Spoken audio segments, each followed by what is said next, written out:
In March of 1994, thousands of fans crammed into Radio City Music Hall for a sold-out performance.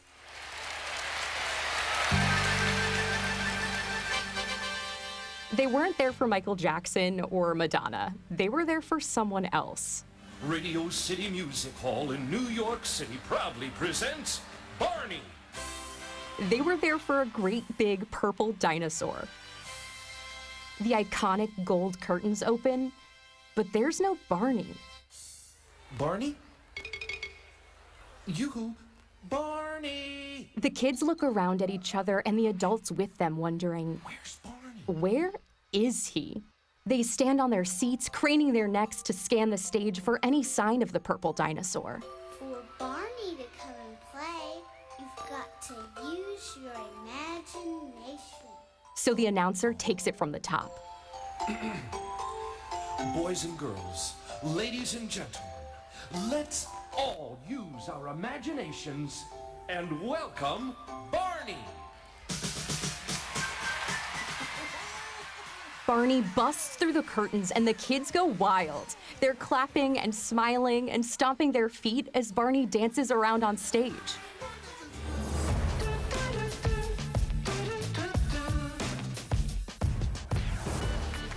This was just one of several nights of the Barney Live in New York City stage show. The show was so successful that at the time, it was one of the fastest to sell out in Radio City history. Kids may have been the ones screaming in their seats that day, but the adults in their lives were there too. Whether they wanted to be or not, nobody could escape him. So if you think Barney was just kid stuff, you'd be wrong. It might sound surprising today, but in the 90s, Barney held his own against some of the biggest stars in the world. So in '94, the top earning entertainers were in order: Steven Spielberg, Oprah Winfrey, and Barney! He was also everywhere. On our TV screens. This past year alone, Barney has raked in over $100 million in retail sales, over $50 million in videos. He's on public TV every day, and you haven't seen anything yet. In our toy stores. Talking Barney is coming out next month, along with Barney games and phones and trains, even cookie cutters. On the pages of People magazine and at the top of the Billboard charts. Barney's closing song has been a #1 hit on the under 6 charts for years. I love you. You love me. But none of this, not the chart-topping songs or TV show or the toys, were ever a sure thing. It's easy to think that a cultural phenomenon like Barney just happens. But there are a lot of decisions, big and small, that make someone or something like Barney blow up. And one of those decisions hits a little close to home. The purple dinosaur might have gone extinct had it not been for the very station behind this podcast. And a fateful day at a video store in Connecticut. In those days, you really had to help the child rewind the tape. So I had to keep going back in, and then I decided, well, maybe it's worth my time to sit down and take a look at this. And so when we started exploring the Barneyverse, that connection, our role in the Barney story, was our focus. Kind of like a Barney History 101. But every time we talked to someone about this character, there was a new thread to pull at. From what really drove people to hate Barney, so much so that some people got together to beat up Barney toys. It just was a thing where people just loved to hate Barney. To why kids were so obsessed with those Barney earworms. the music was really singable and very catchy, and it was easy for the kids to catch on to. To the nostalgia driving a new animated Barney reboot. In a world that seems turbulent, it's entirely understandable that we'd seek the comfort of not just the past, but our youths, our childhoods.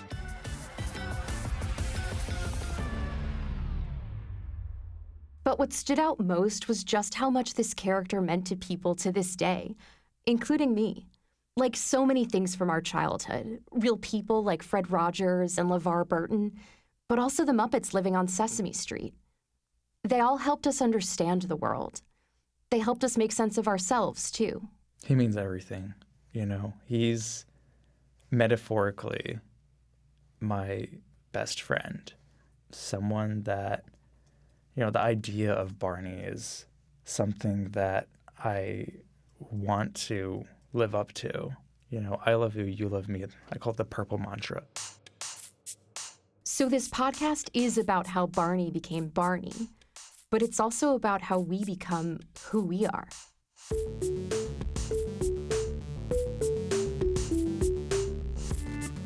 From Connecticut Public, I'm Sabrina Herrera. This is Generation Barney, a podcast about the media we loved as kids and how it shapes us.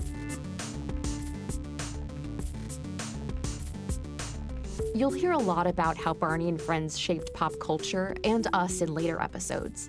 But we're going to start with the story of how the show made it onto our TV screens, from the adults who created it to the kids in their lives who inspired it. Episode 1, Toddler TV.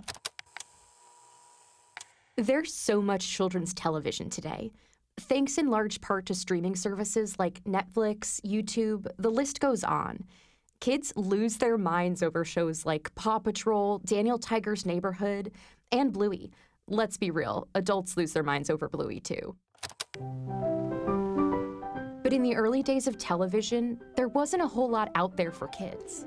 RCA Victor and its dealers present Burr Tillstrom, creator of Kukla, Ollie, and all the Kuklapolitan players.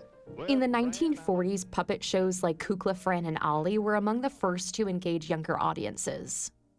The idea of the show was pretty simple. It followed the antics of the Kuklapolitan players, one human and a whole bunch of puppets. Think of it as a more kid-friendly version of traditional puppet shows like Punch and Judy. Here we are, back with you again. Yes, by gum. And yes, by golly. Kukla Fran. Dear old Ollie. Here we are. Then children's television moved from puppets to the classroom. I'm your school bell, ding dong ding. In the 1950s, shows like Ding Dong School and Romper Room tried a more educational approach to children's television. They're what Linda Semensky describes as early reality TV for preschoolers. So what you start to see at this point is this emergence of shows that are, trying to provide a service to kids and, in essence, a service to parents and educators by being trusted friends for kids that they could find on TV.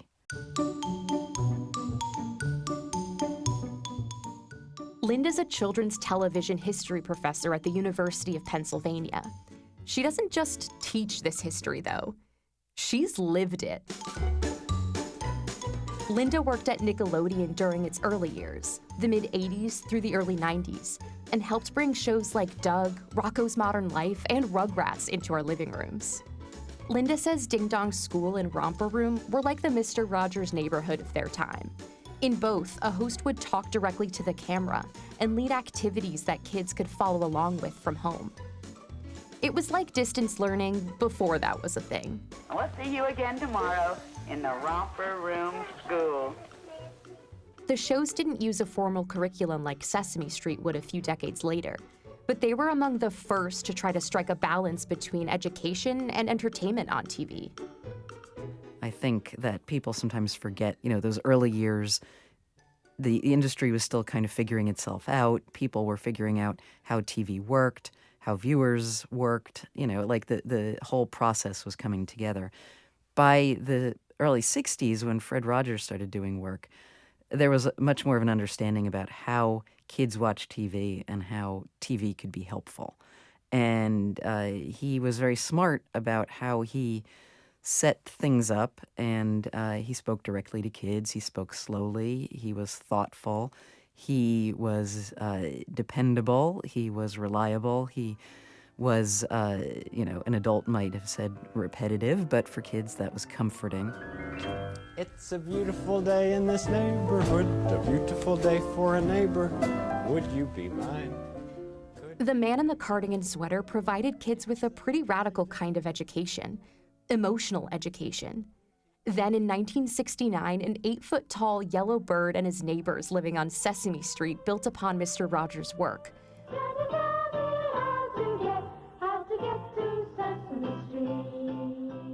The creators used a heavily researched educational curriculum to shape what kids saw and heard on the small screen.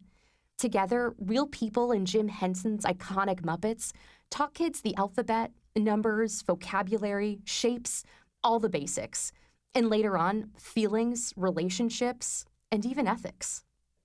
There's so much that could be said about Mr. Rogers' Neighborhood and Sesame Street and what they meant for children's television. But here's what you need to know for this podcast. Yes, toddlers watched and loved both of these shows, but the tiniest toddlers were just a part of their audience. Neither of these shows spoke just to them. That didn't really happen until Barney and Friends. Well, Barney was, most importantly, completely understandable for 2- and 3-year-olds. And that's something that people have gotten wrong over the years with preschool programming. A lot of shows have tried to speak to 2- and 3-year-olds, but also 4s and 5s and 6s and 7s. And whenever your audience is broad, you always aim to the highest age of that audience, simply because you want to make sure you're interesting for those kids. When you do that, you are losing the younger kids. And so younger kids were just not getting shows that were made for them. Linda was working at Nickelodeon when Barney and Friends premiered on PBS in 1992. One of my good friends from high school had said to me, my niece is a big fan of Barney. And I said, like on the Flintstones? And I didn't even know the show. And she said, no, it's a show on PBS. And so I went and I watched it, and I thought, wow, this is pretty corny. Linda was far from the only adult who thought Barney was corny. But his corniness was also a part of his magic and the spell he cast over little kids. It became a huge hit, and I felt, respectful towards that, because I think it's still hard to be a huge hit. At the time, Linda's own interest was in cartoons. She was mostly thinking about making TV for 6 to 11-year-olds. But after Barney and Friends became a sensation, people like Linda had to pay attention. Barney's a pretty appealing and funny character, and I think kids like to watch other kids singing, and so it wasn't a complicated show. It didn't require a lot of understanding. It was a little bit of a guide to how the world works. Barney spoke to kids in a language they could understand and showed that there was room for fun and educational preschool programs, especially on a trusted station like PBS. As a parent, I think I understood Barney the time I was watching it with my son. He was probably about 2 or 3, and they sang the I Love You song at the end, and he just walked over to me on his own and hugged me. And I'm not ever going to complain about a show that leads to an interaction like that. Barney and Friends made no pretense of entertaining anyone but toddlers. And those little ones, they were also central to the creation and evolution of the show.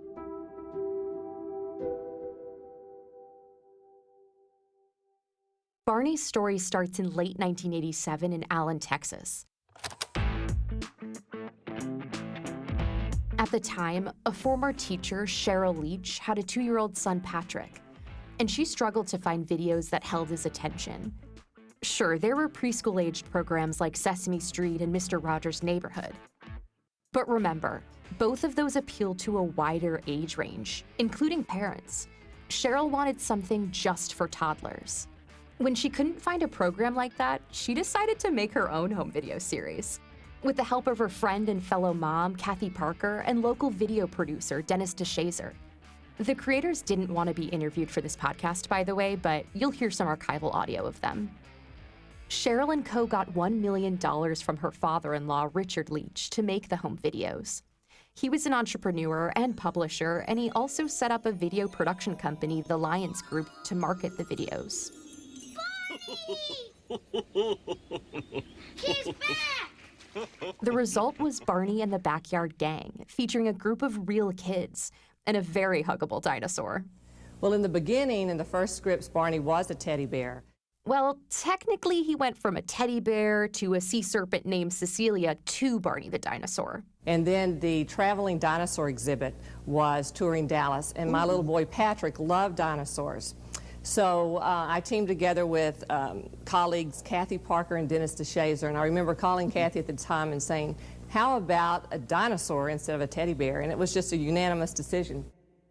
Barney and the Backyard Gang didn't originally air on TV. Instead, the videos were sold directly to the public. Cheryl and her team targeted toy and gift stores. They recruited friends to spread the word, creating their own army of Barney moms. They even partnered with Neiman Marcus on a Barney product line. One of the things that's very unique for us is a 6-foot dinosaur that's sold in our children's department called Barney. The videos became pretty popular across Texas, but their success outside the state was still limited. That is, until a small twist of fate.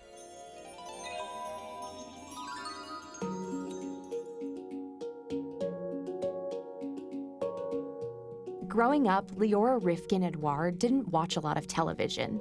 But on Super Bowl Sunday, 1991, she asked her dad if they could go to their local video store in Prospect, Connecticut. Leora doesn't remember too much about that day. To be fair, she was 4 years old at the time. But here's what she does remember. The video store had a little stand where you could buy classic movie snacks like popcorn and candy. And it was packed with rows of VHS tapes. But as Leora looked through the shelves, there was one video that caught her eye. I remember it being like to the left of me, going to grab that video. That video was called A Day at the Beach. It had a red cover, and smack dab in the center was a bluish-purple dinosaur wearing a little sailor's hat and scarf on a boat full of kids. Did I hear you say you've never been to the beach? Boolawonga!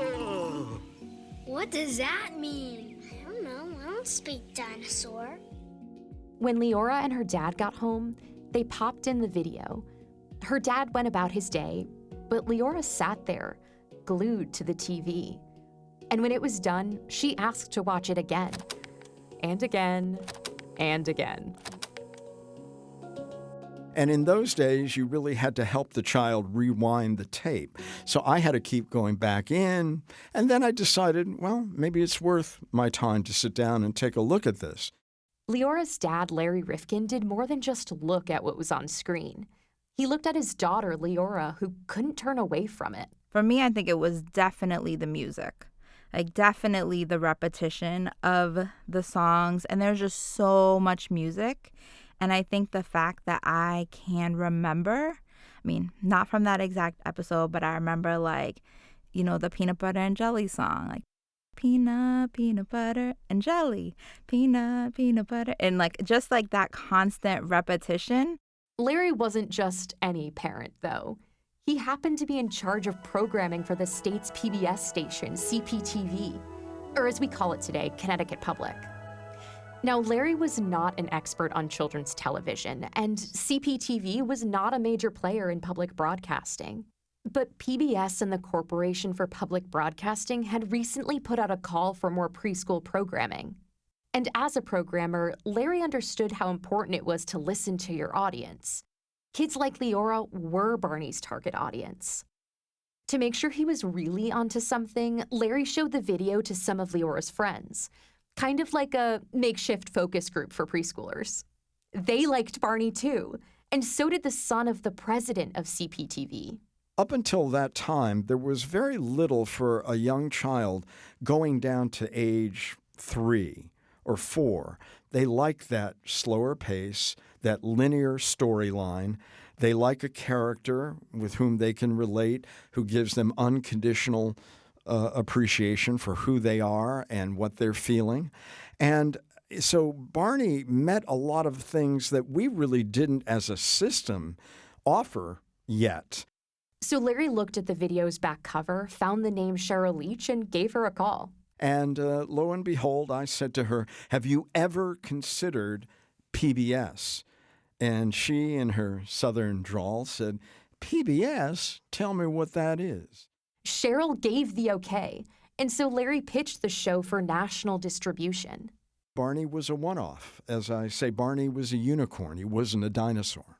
The very next year, Barney and the Backyard Gang hit PBS as Barney and Friends and found its way into the homes of millions of kids, including mine.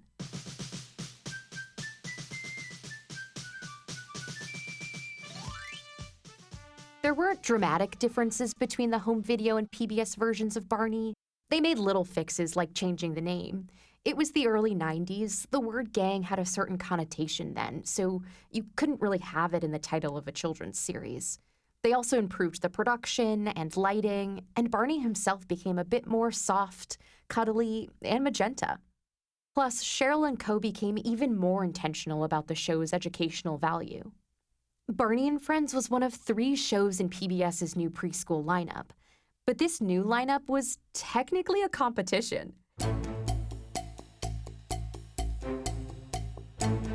The plan was to put 1 season of the 3 new series on the PBS airwaves. Based upon performance, 1, maybe 2 would be greenlit for ongoing production. We didn't know much about our competitors.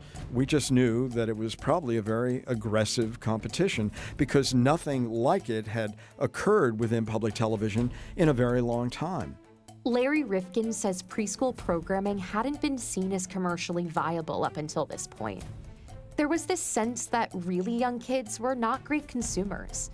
Like they just watched or consumed whatever their older sibling liked. They got hand-me-down clothes, hand-me-down TV shows too. The pacing, the color, the music, the other children, there was no doubt in their mind that this property was built for them, and they wanted to be part of that. And so they demonstrated that this market was not to be forgotten. When it debuted on PBS on April 6, 1992, Barney and Friends was a hit. But Barney was competing against 2 worthy opponents. In one corner, Lamb Chop, and in the other, Thomas the Tank Engine. About a month later, PBS broke some bad news. It was moving forward with the other 2 shows. There wouldn't be a second season of Barney and Friends. I was crestfallen. I was devastated, as you can imagine, because there was a lot of personal reputation on the line. This is where Barney's story could have ended. But Larry didn't go quietly into the night. He had a plan to save Barney from extinction that included bending a few rules. First, Larry worked Barney into CPTV's fundraising drives. Technically, you couldn't use a character like Barney to ask viewers for money, so Larry came up with a workaround. He would make the financial ask with Barney in studio, spreading messages of love and kindness. You know, his specialty. Proud of it. Oh, God. Do you miss, now Tasha's not here with us today, and we don't have Lucy with us, and we don't have Derek. I mean, you miss all the kids? Oh, sure. I always miss my friends when I'm away from them, but I know that they're thinking about me, and I'm always thinking about them, so I'm never lonely. Absolutely. The number to call right now while Barney's here. On a single Saturday morning that June, Larry says CPTV made $50,000. Oh boy. Usually they'd make a tenth or less of that. Second, Larry recorded Barney's in-person appearance at the Hartford Civic Center around the same time and sent it around to public media programmers across the country. Screaming kids packed the venue, and Larry wanted other PBS stations to know that. It was the closest I came to seeing the young set in their own form of Beatlemania.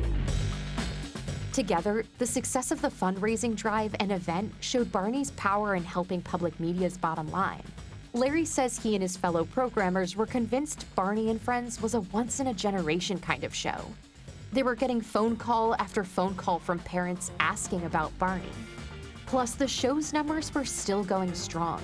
So local PBS programmers demanded more of Barney at the PBS annual meeting, and PBS reversed its decision.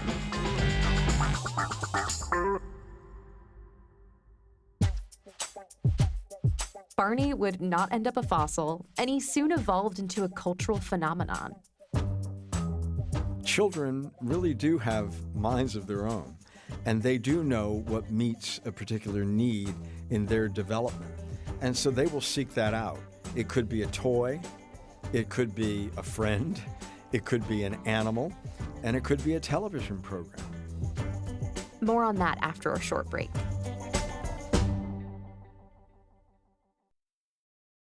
I'm Sabrina Herrera. Support for Generation Barney comes from BetterHelp.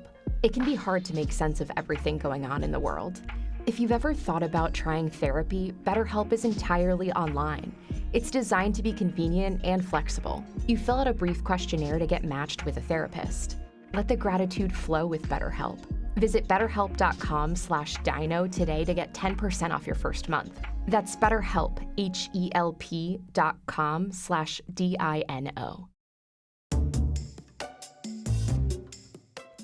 Barney and Friends was a hit because it catered to an audience that was underserved, preschoolers. It wasn't for all children, but children of a certain age, and Barney made them feel seen. The value of paying attention to what happens in kids' lives cannot be overstated. It matters. Sherry Hope Culver knows a lot about children's media. She used to work in public broadcasting, but today she teaches at Temple University. What we do with children matters. How we treat children matters. What they get to see and the experiences they get to have matter. It changes how they think about themselves. That changes who they become friends with. It changes who they want to partner with. It changes the careers they go after or their feeling of the world being a just place or an unjust place. It matters. As a kid, Sherry even appeared on some local children's television programs in Philadelphia, including the Gene London Show. One of the special things in teaching about kids' media and working in children's media is that no matter how old you get, you have touchstones about those moments in children when you were a kid and you were consuming television, you were watching TV that were special to you. For her, those touchstones were shows like the Gene London Show. When she mentions them to her friends today, they light up too. The same thing happens with her students when she brings up shows they loved as kids, like Avatar: The Last Airbender or Hannah Montana, Sesame Street, or Barney and Friends. In her classes, Sherry and her students watch a mix of different children's shows. Sometimes students will say, "Oh my God, this show is so slow." Or, "If I have to hear them singing this song again, I am going to pull my hair out." And then they talk about what it means to create content for really young kids. What is the arc of that storyline? How many characters are we keeping track of? What is the goal that's happening within that plot? And for young children, you want that simplified and repeated, right? Especially if it's something educational. We want it to be repeated several times. A song that they can sing again and again, or a little catchphrase that they can say again and again. You know, the word of the day, the number of the day, be a friend, be a nice person. Those sorts of little hooks give you an indication that the show is really geared toward young children. Sherry's worked with media industry leaders all over the world to research what makes great kids television. And there are some themes that come up again and again, like authenticity, meaning characters that act like real kids. Another word that comes up, relevance. The show's gotta connect kids to other kids and the larger world. But above all, at the bottom line, if it's not fun, they're not going to watch it. Kids are only going to watch things they find fun. And understanding what's happening on the show is fun. You want to feel smart, like you get it, especially as a kid. When there's so much you interact with on a daily basis you don't understand, being in the know helps you feel a part of something. Barney didn't tell us we were going to the beach or on a pirate ship. He asked us where we wanted to go. He let us, the kids on the show and the kids at home, build that world together. And for me, being able to explore and play without being told no or being talked down to, that was everything. So really understanding and taking the time to understand what does it mean to be a child in the target that you're really trying to create this content for, and honoring that, really respecting who kids are and trying to spend time with kids who are that age so that you can hear them and listen to them and really sort of meet them where they are. The best kids shows do that so effectively. As adults, we can sit and watch the same show as a child and watch and understand it in a totally different way. What's formulaic and annoying to us might be empowering and comforting for our kid. Each episode of Barney and Friends really did follow the same formula. The basic idea of opening with the song, Did I hear somebody say purple? moving into this moment where this purple stuffed animal dinosaur comes to life, like that basic flow of the show, I think maintained through the entire series, which is pretty special considering how many episodes were made. When you mix blue and yellow, it makes green. Real Barney and the real kids would then learn about the episode's educational theme, like imagination or colors and shapes, usually through song and dance. I love you, you love me. And then, of course, the episode would wrap with a round of I Love You and Barney transforming back into his original plush form.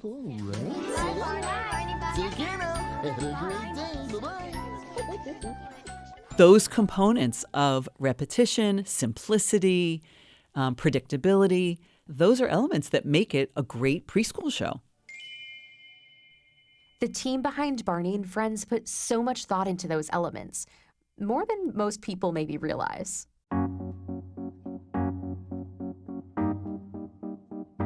The original home videos had a different feel to them because all they had to do was entertain and present songs, and they did that very well. They had enjoyed some success.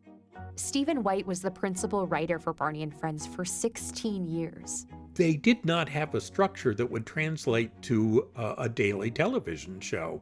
You needed repeating elements.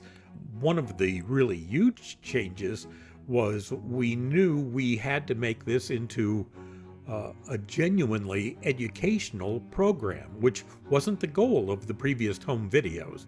If you watched the show, you might know Stephen by another name. Ahoy, me hearties, and listen well, and a special secret I will tell. If it's me treasure you wants to discover, then follow the map of shapes and colors. Sincerely yours, Rainbow Beard the Pirate. Rainbow Beard, or Stephen, wrote the very first episode of Barney and Friends on PBS. In writing the scripts, we would start with a meeting with the researchers, and they would have a very basic concept for us.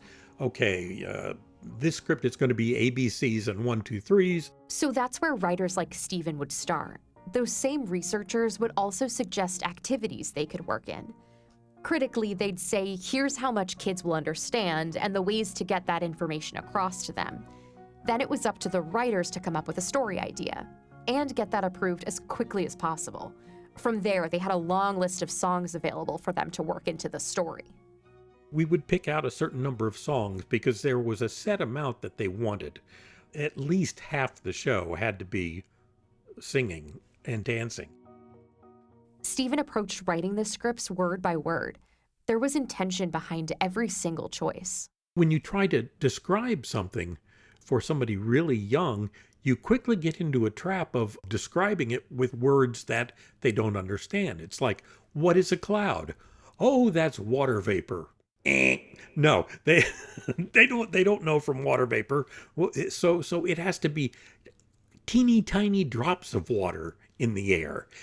That would translate through everything. We had to examine each word to see if it would be in a child's vocabulary and if they could relate to it. Luckily for Stephen, he had his own personal focus group, his young daughter.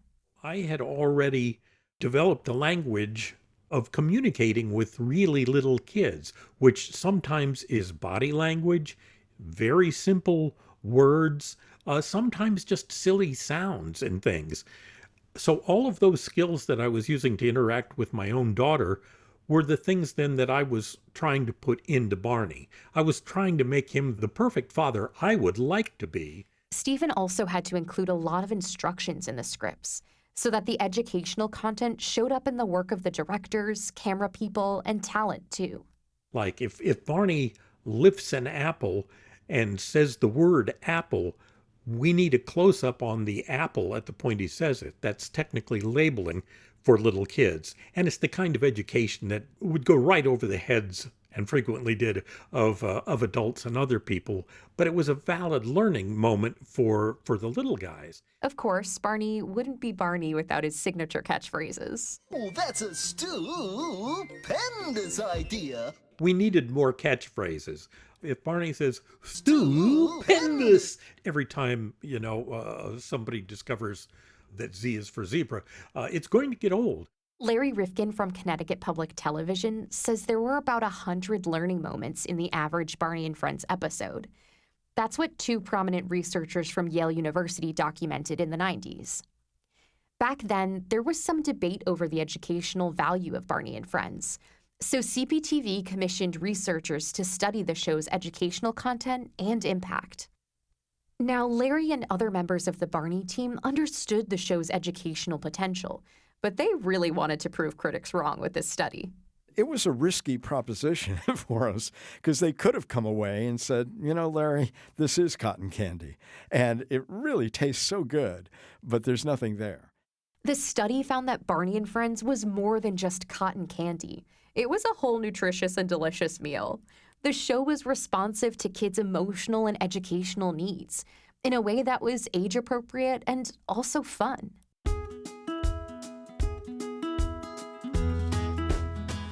For audiences today, Barney might seem a little out of date with his simple messages and feel-good values. But those things are universal. They're timeless. And Barney and Friends writer Stephen White says they're really needed right now. Because these days online, I'm hearing from kids who they'll always be kids to me, they're older now, but who will share how much these videos meant to them, how special they were, that they gave them comfort in some cases when they didn't have it in their own lives. And as I'm getting older and looking back on the things I've done in life, that's an awfully good feeling to think that even in a small way, and certainly as part of a team, that we were able to touch so many kids and make them feel life was a bit better. That's very rewarding. I was one of the kids Steven's talking about. I was obsessed with Barney growing up. He wasn't exactly a parent or a teacher. He was more like a friend. One who just happened to be 6 feet tall and 200 million years old. Barney made it safe to be me, or a queen ruling a kingdom, or a monkey climbing a tree. He encouraged me to sing and dance and laugh and not be afraid of going to a new place or trying something new. Barney taught me my ABCs and 1, 2, 3s, but he also taught me about unconditional love. I mean, his whole thing was, I love you. It wasn't I love this person or that person, but I love you. It was all of us. And remember, I love you.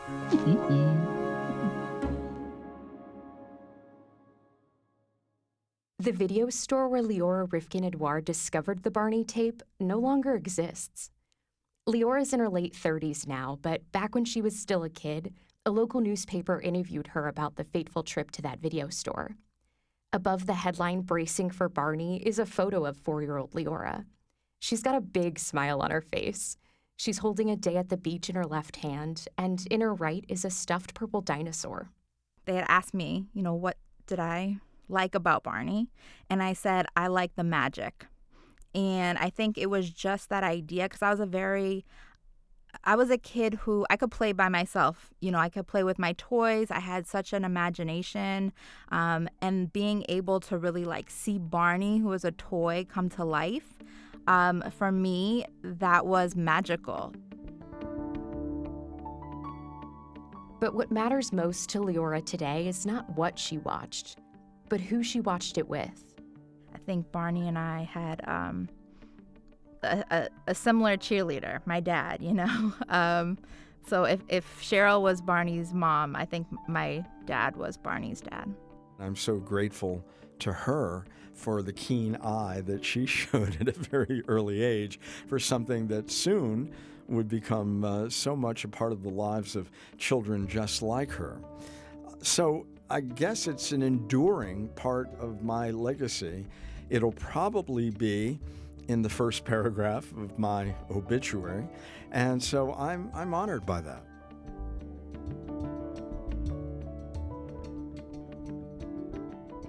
The people behind Barney and Friends, like Larry Rifkin, took the kids in their lives seriously, and by extension, all kids. The character of Barney played a big role in that too, and so did the two men who brought him to life. The thing that people started saying was that that David was the soul of Barney and I was the heart of Barney. Sometimes I'll pull up or I'll walk into a place and they're like, "Hey, are you with the bike club?" I say, "Yes, I sure am." And then I turn around, show the back and say, "I'm with the Love Club." I don't think that I'll ever not be a Barney kid, and I'm totally okay with that. That's next time on Generation Barney.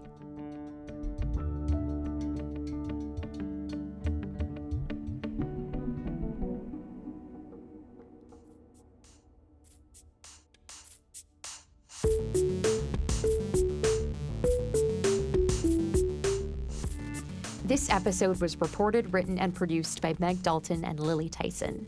It was edited by Cassandra Basler. Sound design and mixing by Jay Cowett. Jay also composed the podcast's theme. Additional music in this episode from APM. Megan Fitzgerald is our project manager. Additional editing help from Katie Tolarski, Erica McIntosh, Bria Lloyd, Catherine Shen, and John Henry Smith. Marketing support provided by The Podglomerate. Legal review by Lou Levy from the firm Lerman Center, PLLC. Lauren Komrosky is our Chief Digital Officer. Vanessa De La Torre is our Chief Content Officer. If you want to learn even more about how Barney got onto PBS, you can read Larry Rifkin's memoir, No Dead Air. Generation Barney is produced with support from PRX and is made possible by a grant from the John S. and James L. Knight Foundation. Special thanks to PRX's Stephanie Quo, our muse and fairy pod mother, and also Mike Russo, Grace Abler, and Tony Carlson. To learn more about the podcast, visit ctpublic.org/Barney. I'm Sabrina Herrera. Generation Barney is a production of Connecticut Public. There's a big pile of boxes, and suddenly Barney is wearing a very loud, colorful plaid jacket. And there's a sign that says, Honest Barney's Used Boxes. And so he's there. Well, kids, yes, I can put you in a box today. What's it going to take to get you in there? I think that one's for you. This box was only used by a little old lady from Pasadena to take home groceries on Sunday.